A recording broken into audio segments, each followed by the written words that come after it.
Ինչ եմ ես անդրադառնում այս խնդիրներին, այս զարգացումներին, որովհետև այդ բարեփոխումները սովորաբար միջին-վիճակագրական ժողովրդավարական երկրում տևում են տասնյակ տարիներ։ Մենք դա կարողացել ենք անել մի քանի տարիների ընթացքում։ Եթե հաջողվի այս գումարման ընթացքում ընդունել նաև վարչական իրավախախտումների վերաբերյալ նոր օրենսգիրք, ապա մենք կարող ենք ասել, մենք ամբողջությամբ թարմացված այսպես կոչված երկրորդային օրենսդրության բլոկ ունենք։ Այսինքն խոսքը պատասխանատվություն նախատեսող օրենսդրության մասին է։ Բայց մենք չենք կարող չանդրադառնալ նաև այն ժողովրդավարական զարգացումները, որոնք տեղի ունեցել Հայաստանի Հանրապետությունում, մենք չպետք է մոռանանք, որ էական եւ լուրջ փոփոխություններ են կատարել կուսակցությունների մասին օրենքում, ընտրական օրենսգրքում եւ այդ փոփոխությունները ըստ էության ուղղված են առավել ժողովրդավարական եւ առավել թափանցիկ ընտրական համակարգ եւ կուսակցությունների առավել թափանցիկ համակարգ ձևավորելու մասին։ Ինչ եմ սրան անդրադառնում, որովհետեւ բավական երկար քննարկում այն հարցը, թե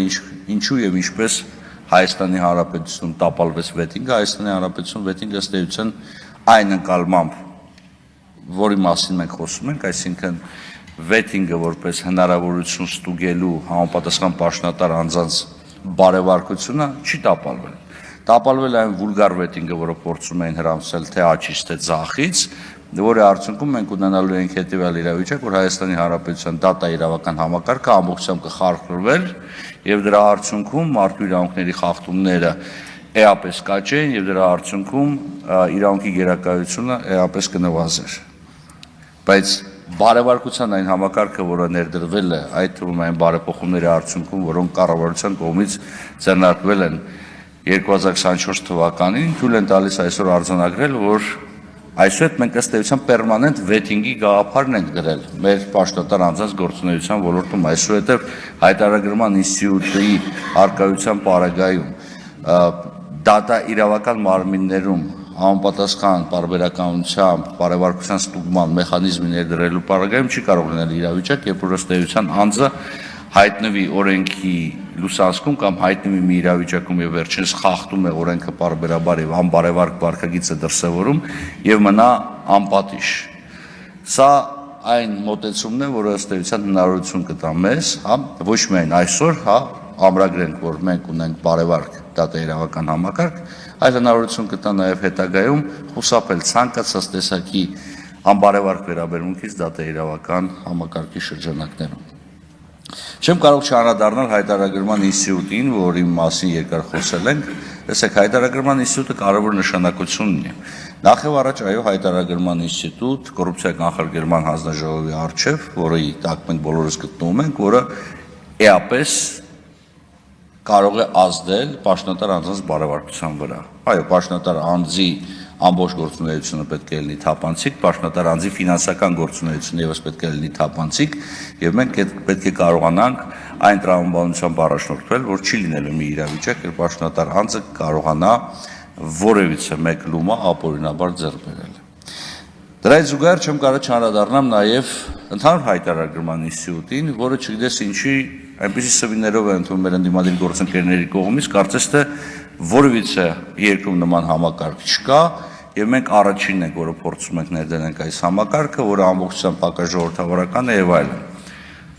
Երեք իմ հարգելի գործընկերը ընդդիմությունից բարձրացեց հարց ասելով, որ տեսեք Ժորժ ջան, ձեզ սրանով ենթարկելու են պատասխանատվությանը, դուք քրեական պատասխանատվության են ենթարկելու։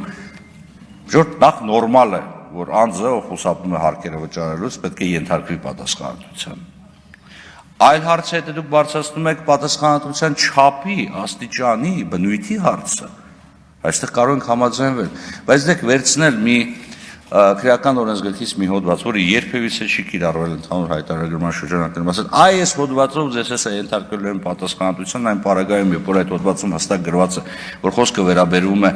հանրային ծառայության մասին օրենքով նախատեսված հայտարարագրման պարտականություն ունեցող սուբյեկտների մասին, ասել սրանով ձեզ հեսա պատասխանատվության են ենթարկելու։ Սա իմ կարծիքով մանիպուլյատիվ դատողություն է։ Թեև ես էլի մնում եմ այն համոզման, որ անձը, ցանկացած անձ, որը խուսափում է հարկեր վճարելուց, պետք է ենթարկվի պատասխանատվության։ Եվ այստեղ մոտեցումը չեմ հասկանում մեր ընդդիմադիր գործընկերների։ Տեսեք, կարելի է ասել, գիտեք, մենք փորձում ենք առավել ժողովրդավարական կամ առավել մարդկային երեսով հայտարարման համակարգ ունենալ, դրա համար այս դրույթները պետք է կարգավորել, բայց ոչ թե մերժել ամբողջ հայտարարման համակարգը որպես այդպեսին։ Եվ ի վերջո հայտարարագրումից է կախված հարկերի հավաքագրումից է կախված պետական ծառայողների աշխատավարձը, ճանապարհաշինությունը եւ այլն։ Բավականին երկար եւ բավականին իմ կարծիքով ոչ արդար եղանակով անդրադարձ է կատարում հայոց ցեղասպանության հետ կապված հարցերին, մեր ընդդիմադիր գործընկերների կողմից կրկին։ Մի հարց տամ, էլի, ես չգիտեմ, ոնց դուք, ես 2002-2004 թվականին եղել եմ հայոց ցեղասպանության Թանգարան ինստիտուտի ասպիրանտ։ Էլ չեմ ասում, որ այն ժամանակ է, որ դուք ասում եք, այ մենք պայքարում ենք հայոց ցեղասպանության ճանաչման մասին։ Էլ չեմ ասում, որ այն ժամանակ ասպիրանտի աշխատավարձը կամ կրթաթոշակը կազմեր 13000 դրամ։ Միջին աշխատակցի աշխատավարձը 34000 դրամ էր։ Սենց ենք պայքարում հայոց ցեղասպանության ճանաչման եւ դատապարտման համար։ Կամ լավ, երբ որ խոսում եք հայոց ցեղասպանության դատապարտման մասին, որ ասես շատ պաթետիկ ելույթներ եք ունենում։ Ժորժ ջան, մի հատ վերադարձեք Ռաֆայել Լեմկինի հիշատակին եւ հիշեք, որ դուք դեմ եք քվեարկել ցեղասպանության դեմ պայքարին ուղղված ամենակարևոր ժամանակակից գործիքին։ Միջազգային քրեական դատարանի կանոնադրությանը դուք դեմ եք քվեարկել։ Այն փաստաթղթին, որի մասին Ռաֆայել Լեմկինը ասում էր, որ մեզ այսպես դատարան է պետք, այսպես փաստաթուղթ է պետք, որ վաղը միսօր նման հանցագործությունների համար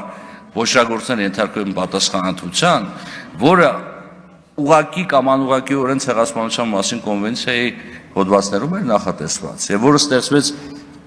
ցեղասպանության կոնվենցիայի ընդունումից հետո 40 տարի անց, դուք դրան դեմ եք քվեարկել, ժողովուրդ, մի խոսացեք սրա մասին, շատ եմ խնդրում, որովհետեւ խոսել սրա մասին նշանակում է ըստ էության երկակի ստանդարտներ կիրառել։ Այս երկակի ստանդարտների կիրառումը լավ բանի չի բերելու։ Եվ մենք պետք է շատ անկեղծ առերեսվենք մեր եւ իրականության, եւ պատմության հետ։ Այո, մեր համար անհրաժեշտ էր այդ գործիքը, այդ գործիքը ոչ այնքան ժամանակակից իրականությանն էր պետք, ոչ որքան անհրաժեշտ էր հենց նույն այդ ցեղասպանության զոհերի հիշատակը հարգելու տեսանկյունից։ Եվս մեկ անգամ պետք է ցավով կրկնեմ, որ դուք դեմ եք քվեարկել։ Չեմ կարող չանդրադառնալ նաև Գյումրիում տեղի ունեցած ընտրություններին եւ եւս մեկ անգամ առիթ ունեմ այսուհետ նաև մեր եվրոպացի գործընկերներին բացատրեմ հայկական քաղաքական դաշտի առանձնահատկությունները։ Տեսեք, որևիցե ժողովրդավարական զարգացած երկրում արևմուտքում կարող է արդյոք Գյումրիում ընտրություններ ունենալ այսպիսի պատկեր։ Ոչ, բացարձակապես, որովհետև քաղաքական դաշտի առավել աճ եւ առավել ձախ ուժերը երբեք չեն կարող միանալ բոլորը միասին եւ ձևավորել այսպես կոչված նոր իշխանություն։ Դա պարզապես անընդունելի է, անհավանական, բայց Հայաստանում նման բան հնարավոր է։ Մենք կարող ենք ունենալ ծայրահեղ լիբերալ քաղաքական գործիչներ, նույնիսկ ասենց ասեմ պրոեվրոպական օրիենտացիա ունեցող քաղաքական գործիչներ, որոնք չգիտես ինչի ավարտում են, որ չգիտես ինչի դաշինք են ընկել կոմունիստական կուսակցության հետ։ Այլ բանն է, որ ոչ այդ լիբերալներն են լիբերալ, ոչ են կոմունիստներն են կոմունիստ, բայց սա հայկական